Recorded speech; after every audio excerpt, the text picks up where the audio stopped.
د افغانستان د ملي لوبډلې د توپ اچونې روزونکي شانټیټ له خپلې دندې استعفا ورکړه.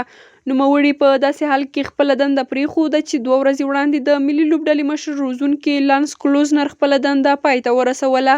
شانټیټ د تېرې اګست میاشت کې له افغانستان ملي لوبډلې سره د 5 میاشتو لپاره د توپ اچونې د روزونکي په توګه تړون وکړ، خو تر اوسه یې لا خپل وخت نه دی پوره شوی. نوموړي له ملي لوبډلې سره یوازې د 2021 نړیوال جام په سفر کې یو ځای و. د کرکټ د چارو شنونکي په دې باور دي چې تر راتلونکي 20 ورځ نړیوال جامه پورې باید د ملي لوبډلې د چټکې توپ اچونې ستونزه حل شي. دوی د یو داسې روزونکي د ګومارلو مشوره ورکوي چې افغانستان ته سفر وکړي او هم له لوبغاړو سره د کار کولو پوره علاقه ولري.